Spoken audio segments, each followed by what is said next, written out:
Hello and welcome to the 1100 Project, episode 13, with me, Stuart White. By now you'll know a little bit about me. I'm the author of Ghosts of Mars, and in February, just a few weeks ago, I self-published my first novel. Yay! And today I'm joined by one of the people that, in fact, probably the most important person in terms of me actually finishing the novel and editing it to a reasonable standard to allow it to be published. So I'm with Emma Reid today. Hi, Emma. Hi, Stuart. Good morning. How are you? The most important person for getting you to finish. Oh, you're terrible.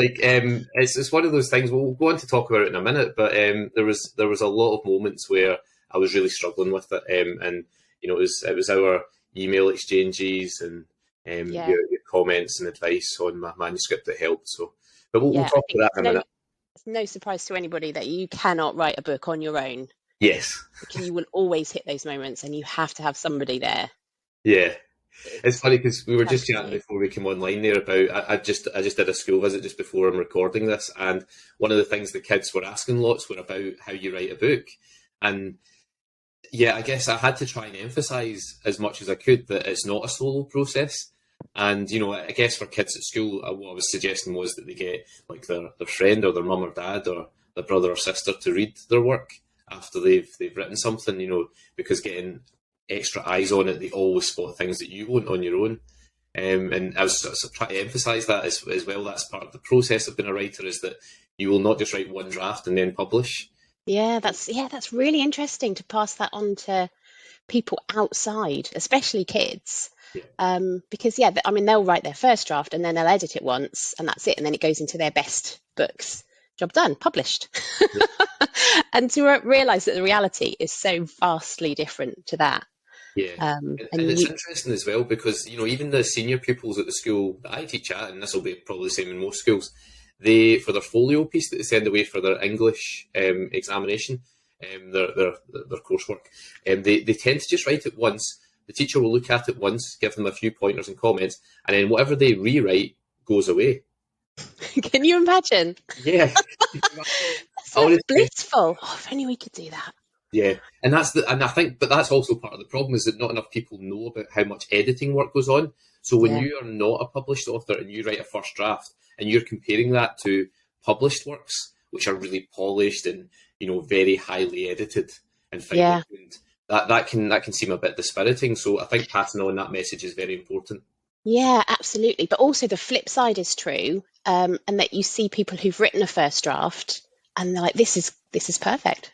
Yeah, My first draft is it. And then as an editor, you come back to them and you say, well, let's have a little look at the character, the setting. Let's sort of, how about we move this around? And if you've not experienced somebody else reading your book or having that kind of feedback before, yeah, it's quite horrifying information to find out that your work of genius is still a work of genius, but needs a little bit of work. yeah, for sure. We've got a friend actually in common, Marisa, who um, She she does always write perfect first yeah, drafts. she claims that she writes perfect first drafts. She's the exception to the rule. Yeah. So anyway, yeah. But if you I think it's like a good important point for non-published authors and Mm. for kids who are aspiring to write books and so on to know that, I think. Yeah, absolutely. Be prepared to put in the work, and you need to be patient with it because it takes a long time, longer than you think. Yeah. So Emma, obviously you were the main editor for my book. You also mentored me as well for a while. I Working on did. working on Yeah. this So actual I book. was looking at my files that I've got, and I was like, they're not all here. I know. So I think I've got 10 separate documents in my editing file for you. And it's like, there's more than this. And then, of course, I thought, oh, yeah, you were my mentee. Yeah. Went back on there they all are. Yeah, a lot. I was sending you, I think it was like 5,000 words a month, I think, Yeah, for a number of months. Just as yeah. I was going through I think it was when I was doing the first draft of the story. So that would have been, gosh, like 20, I don't know, is it like 2018, 2019? Yeah, 2020? 2019, Yep. I think, is my first, yeah, Wow. first document from you. I know. Because And it's that is funny. how long it takes. Yeah, because the kids were asking that this morning. They were like, how long does it take to write a novel? And I think it took me about, a year or so to write the draft. Yeah. But obviously there's all the other stages that come after that. Yeah. Yeah. It's Yeah. I mean, if you get your head down, you can bang out a first draft in a matter of months. Yeah, for sure. But yeah, you are not going to get to. I mean, you can label it a final draft if you like, but it's not going to be the final draft. Yeah. A long time after that, and a lot of hard Yeah. work. Yeah. I suppose, and mentality comes down to that a lot as well. So some people are happy just to churn out the words and get it finished, knowing that it's not particularly great. And there's others who are overthinkers like me, who I'll write a chapter, and sometimes I'll then start thinking and thinking and thinking rather than just writing and writing and writing. Yeah. And that can obviously delay you as well. I think I talk about this a lot, but often the biggest antagonist in your own life is yourself. Oh, 100%. Yeah. In life and in writing. Yeah. Yeah. Go back, do it again. It's not good enough. You can't move on until you've perfected whatever you were writing first. And we'll talk about first chapters. Cool. A bit as well. Just before we start talking about the work that we did in the book and so on, do you want to just very quickly tell people about what you do in the editing side of things, because people recognise you as an author? Yes, so I'm the author of Milton the Mighty, Milton the Megastar, and my brand new book coming out in July, The House Trap, not for the faint-hearted.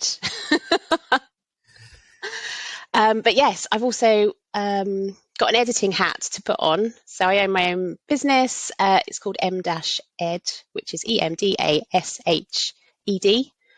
Sticker.com on the end, and you can find my website with all my services on. I mainly focus on developmental editing, so the manuscript critique. So really big picture stuff. So I like to get people's manuscripts when they're at that lovely stage of they've done a little bit of self-editing, done as much work as you think you can possibly do on it, and you need a fresh pair of eyes to look at all the big picture stuff. So character, voice, setting, plot, is it all hanging together nicely? Does it work as a novel? That's where I come in. So I don't do copy editing. I don't do line editing unless someone really, really begs me to. Yeah.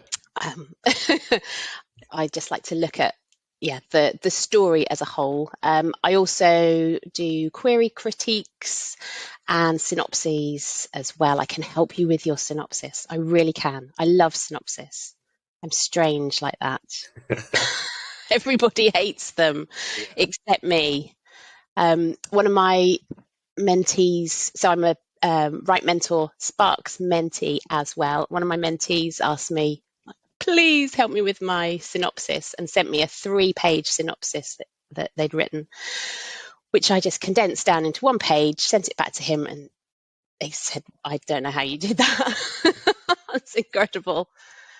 Do you know what's interesting though about synopses? This is the thing I've found over the years, is it is hard to dilute your own story and to sort of pare it back, because you think everything in your story is important. It's important, like, but there's this cool thing that happens that I must mention in my synopsis, whereas, as you say, when you get a fresh pair of eyes on it, they can say, actually, objectively, this is the heart of the story, this is the core that matters. Yeah, and that's the important thing, isn't it? I think a lot of people think to write a synopsis, you've got to get all the major elements into the synopsis, almost like, if you've used a writing technique like Save the Cat, well, we're just going to go through the beats in the synopsis and squash it all together, forgetting that a story is way more than just a collection of plot points. And you need to find, what is the heart of your story? What is your story really fundamentally about?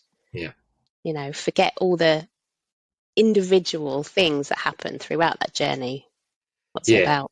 And the reason I mentioned that is because that's the single biggest, most impactful bit of advice that you've given me when you've been working with me on my stories, is what is at the heart of your story. Just keep that central to everything you write and to all the chapters and scenes that you have. Make sure that there's an element of that. And I remember with Ghosts of Mars, you said, 3 words were ghosts, Mars, and sword, maybe.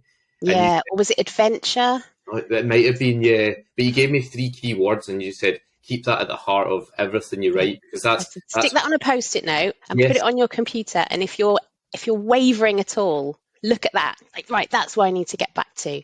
Yeah. That's what my readers want, because Yes. they've seen that. I mean, this was even before the incredible cover art that you've got on your book. But obviously, we judge a book by its cover, and that's what your reader wants. They want to see, ghosts, Mars, swords, adventurous stuff, teamwork, all of that. Yeah. Yeah, and as I say, it's the single most impactful bit of writing advice I've ever had.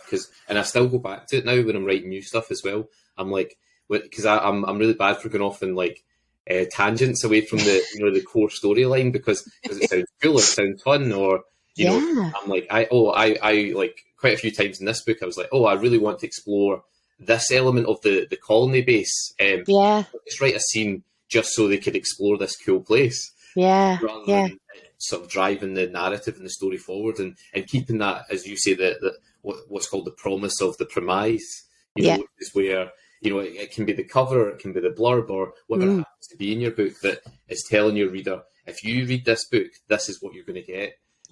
And sticking to that can be quite tricky at times. Yeah, but I would also say, go off and write those scenes, because you never know what you might find while you're writing them. Those are like the little, the sort of little dark alleyways that we go down. We know we're supposed to be going along the lit path of our plot if you're a plotter, but then something moves in the darkness and you're like, I'm just going to go down here and have a look at it. And I think if you didn't take those detours, you could miss something. It's just then having the editing skill to realise that, yes, you've gone off on a meandering visit to your colony base. Great, bring that into a scene that is actually back on the lit pathway again. So use what you found down there, but don't stay down there. Bring it back to whatever's on your little post-it note. Yeah. And it's interesting because that is, for me anyway, as a writer, in terms of self-editing, that is my biggest flaw, is having the ability to just cut things. Yeah. That makes sense, and just say, actually, this isn't working, I need to take this out. And I know that it was the biggest problem I had when we were doing the most recent developmental edit on the book. And, and Emma was saying, like, we need to speed up this section, we need to keep this tighter. So, I would suggest cutting blah, blah, blah. And for me, I was just so reluctant. I knew it's so hard. I knew you were right, and I knew that it would be better for it. But I was like, but all those hours I spent, like, crafting those scenes, blah, blah, blah, and I'm like, and I always have this thing in my head as well where I'm like, I worry about continuity, because obviously if you do make a big cut, you then have to basically, it's not just making the cut, you have to then sort of seam up the two ends and bring them seamlessly together. And it's like a house of cards, isn't it? It's all very well. So, maybe you plot using note cards or Post-its or something, and you just like, well, here's all my individual scenes. I'll just take that one out. And then everything else falls down. Yeah. But I hear people say, some people do like plot like that, and I hear people just saying, I just moved this scene to later in the book, as if it's as easy as that. And I always think, I don't know, maybe it's because of how I write, and I write in quite a chronological linear way. So I'm not able to do that. But I suppose, when I thought about this, there are some books which are like quite individual, discrete scenes, and often there's a little bit of time period between each chapter or scene. And so doing that is not as harmful, I think, than if you write over a short time frame for your story, and so everything's quite continuous. Yeah, and it might not be an event either. It might be a scene where you've got two characters sharing information, or engaged in something where, yes, it's still moving the plot forward, but actually the main focus of the scene is character development or something along those lines. And you could have that happen earlier in the story or later in the story. But like, as you said, if you move that conversation, everything that's talked about in that conversation then has an impact on the rest of the book, or vice versa. If you've put it later, that conversation has not happened yet for the rest of the middle section that is left. So, every time you make a change, you have to then go back and edit the entire book again. And I did that quite a lot with The House Trap. I've moved, a lot of stuff around in there. Do you know what's interesting? Because now that we're saying that, I actually missed one reference. So I'm not going to give any plot spoilers away, but there was one reference to a character who is no longer around at one point. So they were in the original draft around at that point, but then I decided they weren't around for that scene. Yeah. And I accidentally just let one reference to them in. It's so minuscule that probably most people wouldn't even notice. But the good thing, obviously, about what I've done with the publishing, and it's mostly print on self-publishing is mostly print on demand. I was able to then update the manuscript and then re-upload that, so that the first few copies that went out that had that little mistake. That's fantastic, isn't it? Yeah. Just having the ability to adapt your novel as you go, because we all do it. I go to school visits and I read sections of Milton and I think, I would probably take that out now. That's a bit that's a bit plodding, or I could definitely up the pace on that. And having had more experience with editing now, I could edit that book better with distance as well. And that's great, isn't it? Hindsight's a wonderful thing. But I see a really huge benefit to self-publishing, just to have the ability to see your novel as an organic thing that is capable of growth. Yeah. But I can also imagine getting quite obsessive about it. Yeah, I mean, that's the problem. So, like I was looking through it the other day as well, and I think at one point I write the instead of they. Yeah. In the novel, and I spotted that it's quite late on in the novel. So obviously when I was doing a read through, I was maybe a bit tired or whatever at that point. And I was like, oh my God. But then the thing is, like, not one person has said anything to me about it, and probably no one ever will. But then I did go and change the manuscript to literally change one letter to add in a Y. I basically republished the book to add in a Y, and you're right, it can become obsessive. I think at some point I'll just need to switch it off, won't I, and just say, that's it now, for better or worse. Well, you'll have to write the next book, and then you won't have time. Yeah. Which, actually, I'll speak to you at the end of this call, actually, about the next book. Oh, exciting. Oh, the privilege. Yeah. Being an editor. It's a huge privilege. I get to see so much great stuff. Yeah. Honestly, it's a thrill. Yeah. And it's nice as well, because there's quite a few people who you've worked with over the last few years whose work is now coming to fruition. They've signed with agents or whatever, or they're very close to publication.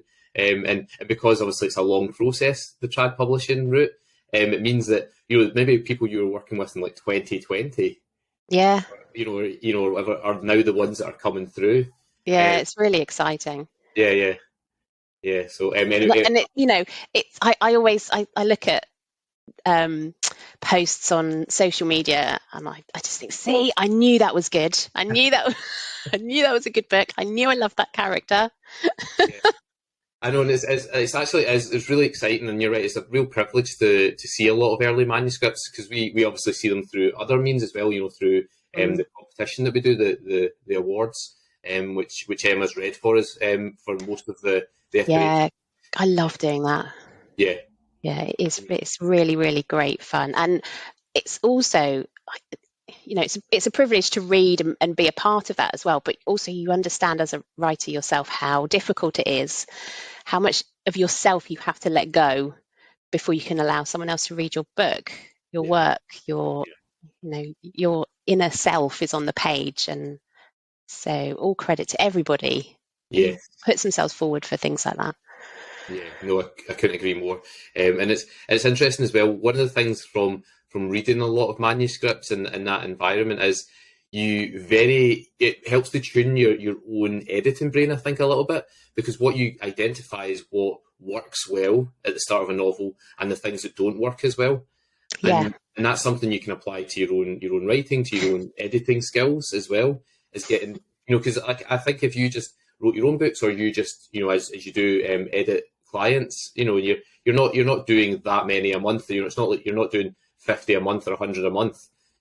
Unlike with the novel award, where you're getting to read that many sort of one after the other. I think that will definitely. That's like, what's the word for it? Where immersion. Where you go another country to learn the language. Yeah, absolutely. Books. Yeah, and also you're reading it with a critical eye as well. So you really are you're judging. So you get to know very quickly, like what works. This doesn't work. Why not? What's the difference? What's missing from this one that's in this one? So yeah, reading other people's work is a great way to improve your craft, definitely. Yeah. But first chapters, oh my goodness, they're so hard. Yes, go on. You wanted to talk about first chapters today, so Yeah. So obviously we're going to talk about your first chapter, I think, because I know you struggled with that. Yeah, We all struggle. We all struggle with our first chapters. So as part of my editing services, I offer free first page feedback to anybody who wants it. I just did a freebie for a client, and it was quite clear. Like, her writing was fantastic, but it seemed clear to me, even in the first page, that it wasn't starting in the right place. So that was my feedback. She came back to me and said, that's okay, I've got another first page, a completely different first chapter. And then went on to reveal, that she's really struggling to get to the end of the first draft because she keeps writing the same first chapter over and over again. Which I don't know, do we all do that? Is that I'm better now. I'm better now. Like you've got over it, have you? I have, yeah. I think my first few novels, I was like that. Making those first 3 chapters amazing, and then the rest of my book was rubbish because I was just spent all of that time on the first chapters. Yeah. So when I went to look at our files, everything that I've got saved of yours, I've got 2 separate documents called opening rewrite and alternative opening, and then obviously there's the opening that's on the action, and they're all different. And it is so hard to know. And the advice is always, you've got to make it really impactful. You've got to start in the right place. The opening chapter has got to do this, and this. We need to see the character, feel the setting, hear your voice. We need to get some sense of change, and we want to know what is the ride that we're in for. Yeah. Oh, that's a lot to ask. Yeah, because I actually do remember the first version of the story when I wrote it was where Eva was walking to her first day at the Martian Academy, which is the equivalent of secondary school. Yep.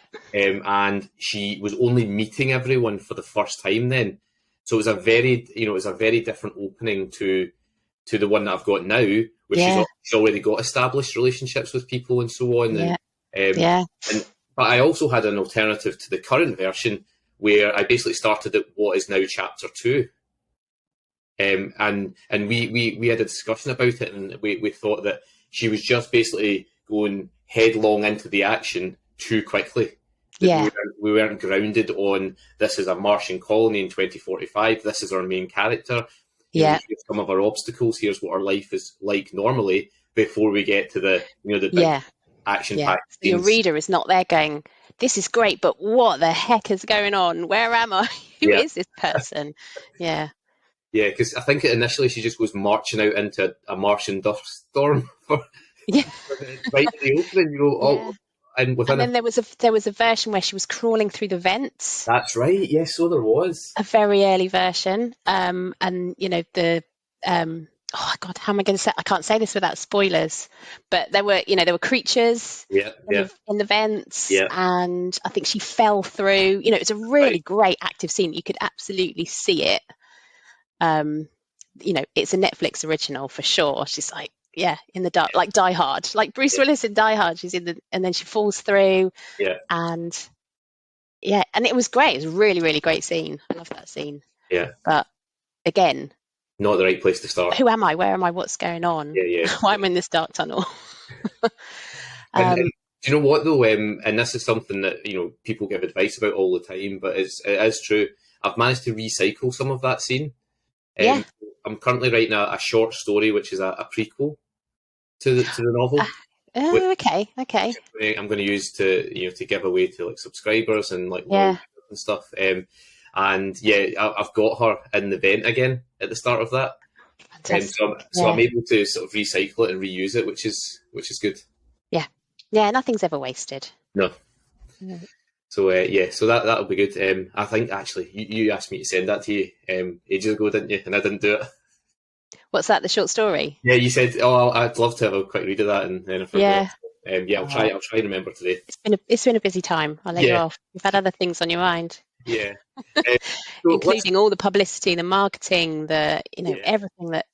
I know Um, it has been a lot. Like yeah. this month, just with everything I've been doing, and I actually talked about it in the previous episode I recorded last week, where I was talking through some of the things that I did, and yeah, it's good. Like I am one of the weird people that enjoys these things. Like I know some people are just like, I just want to write books because that's Yeah. what I love, and I don't love all the other stuff. But I like doing like most things. This is I think this is why my employer likes me, because like if something needs done at school, they're like, can you do this? And I'm always like, yep, sure, I'll Yeah. give it a go. I'll give anything a go. And Yeah. because I've got that kind of attitude, it's made all the skills that I have to learn for this process. Yeah, it's been something I've enjoyed because I like learning. That's just in my nature. Yeah. Yeah. And you know how to be your own champion as well. Yeah, And I know which you've talked about that previously as well. yeah, and it's hard though. That is hard. I think out of everything that I've had to do with this, that's been the hardest part. Is getting past yourself to be Yeah. your own advocate.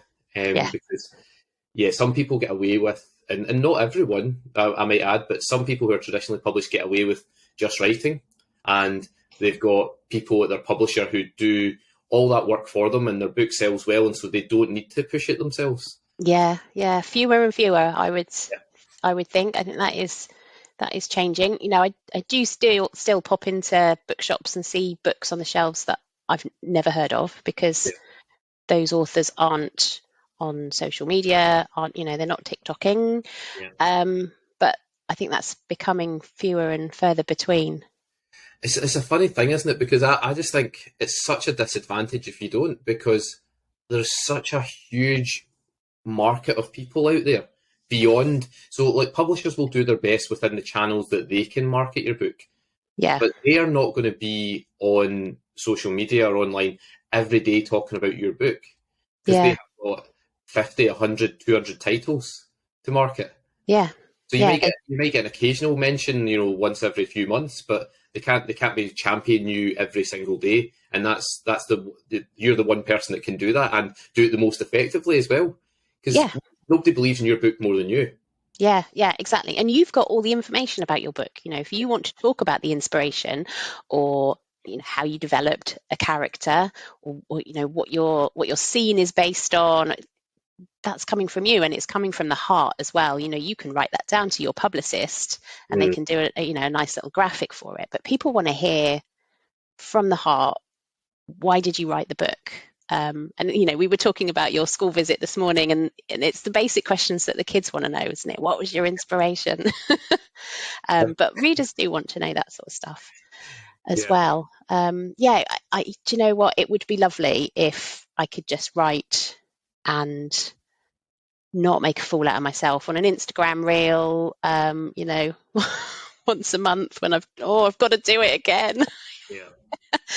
But you do see sales pick up You do. when you put yourself out there. So Yeah. it's very intangible, how much of an impact am I actually having by flogging myself constantly on Twitter or whatever. But I don't know, I suppose self-publishing, you can see the impact a little bit more easily than a traditional publisher. We might have to go to our publisher and say, hey, can you show me the sales figures for this?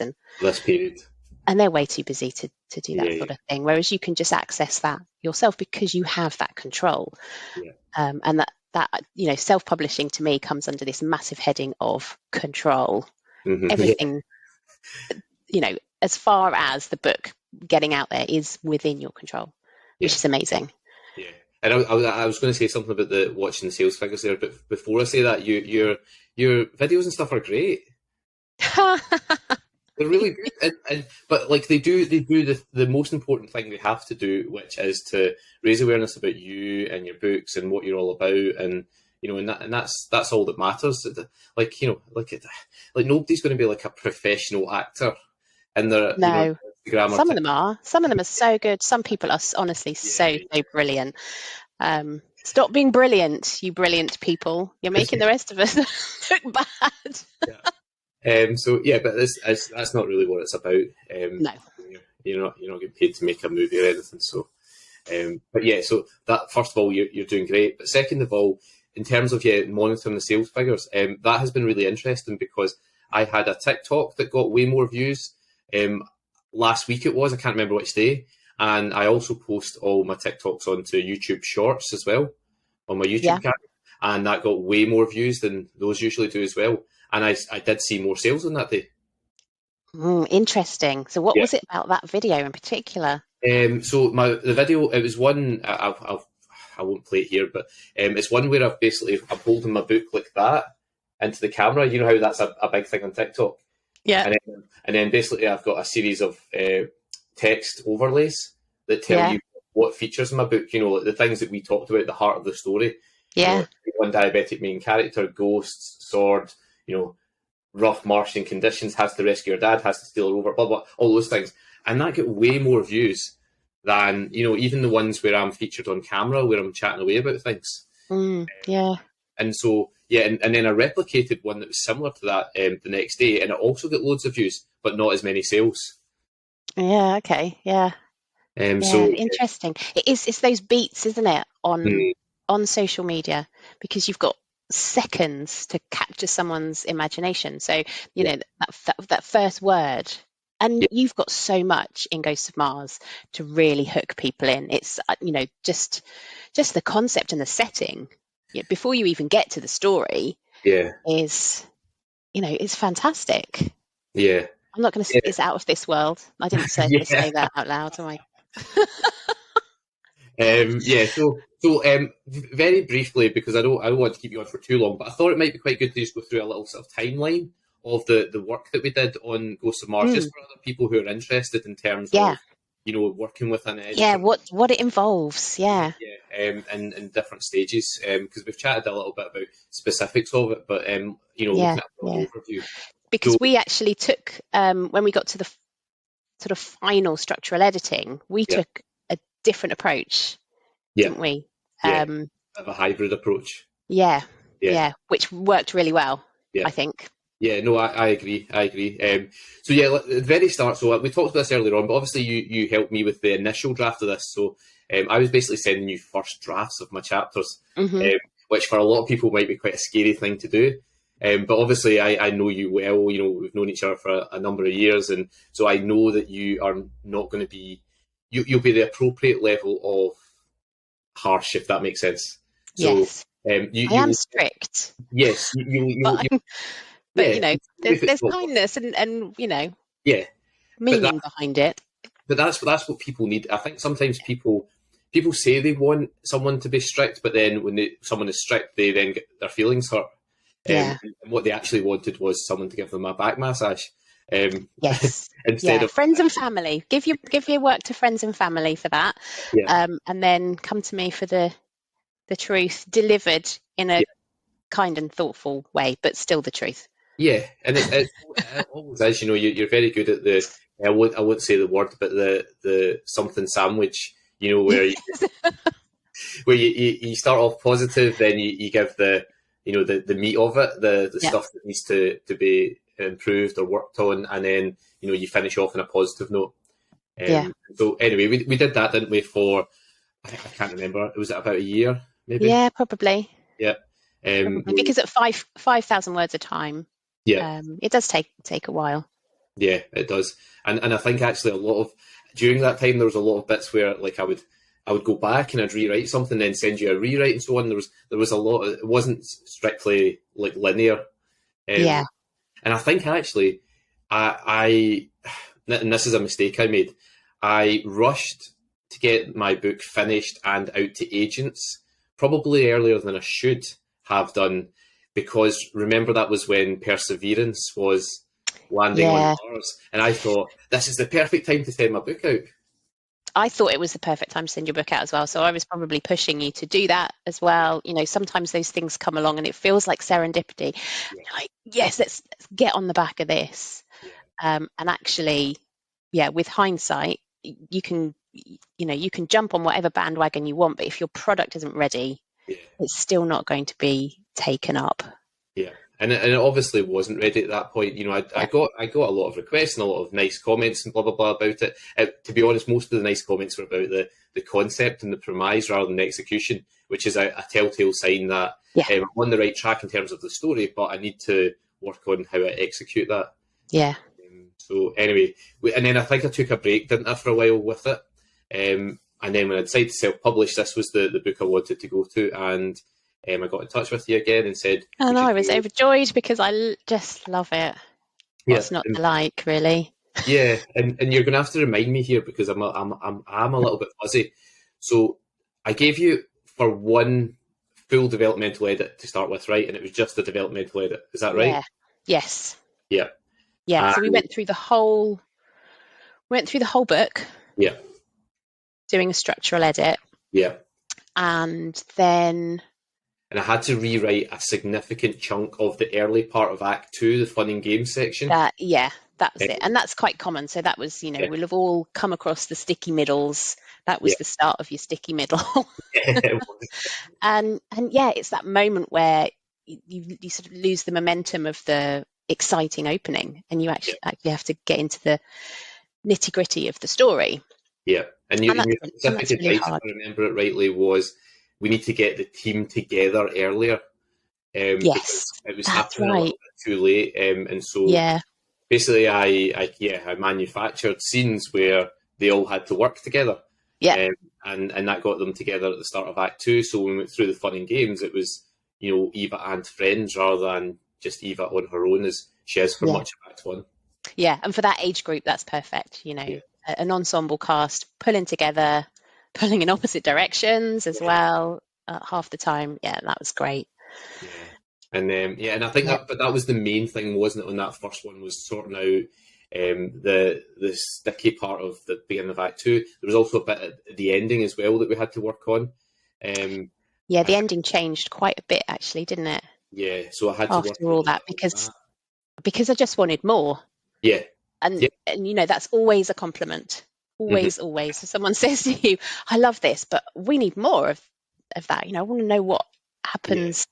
Yeah. I do. Yeah. I even remember looking at the comments now in the Word doc and you having all these questions. You were like, what happened? I won't spoil it, but what happened with X and what happened with Y? What happened with Z? And, I'd obviously just not wrapped up things as neatly as I needed to, especially because obviously we're writing for kids, aren't we? So we can't, I guess open endings can sometimes work with an adult, but I think kids do want a resolution. Yeah, absolutely. You want a satisfying ending. Yeah. And again, just like the opening, it's that knack of getting it just right as well. Not some meandering long coming home like at the end of Lord of the Rings, where you're like, just go home already. Yeah, that's right. Yeah. We're done. Honestly, biggest book in the world. Can we just be finished now? As much, I love Lord of the Rings. I know you do too, but different times. Nowadays, we want all of our questions answered, but still quickly. So, it's finding that balance of getting that right as well. Yeah, and I did quite a bit. It doesn't look quite a bit of work because it's not like massively lengthened, but what I was trying to do was to just build in even earlier before the final scene forms of resolution as well. And answer some of the questions. So I did a bit of work on that, and then I think I sent you.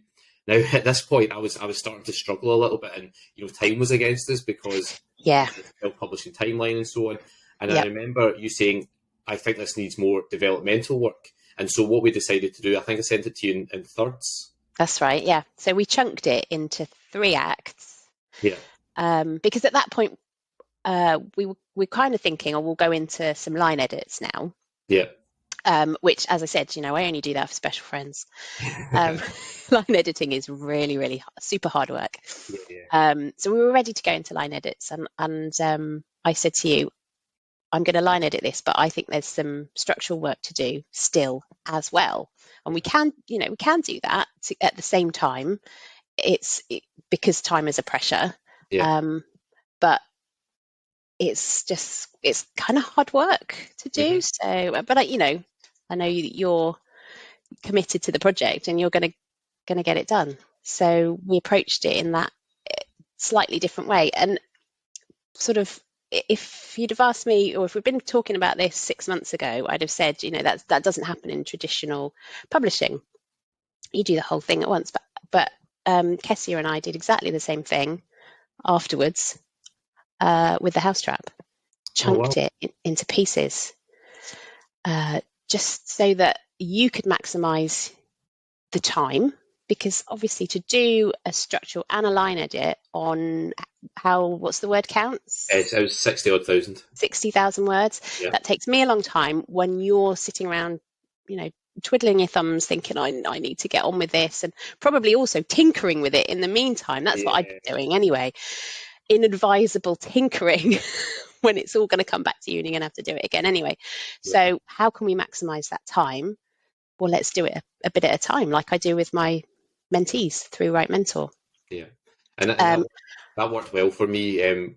Mentally where I was at that point, because and I'm quite happy to honestly talk about it. I was really struggling, and basically you basically helped me out a bit by sort of compromising and doing it in that slightly different way.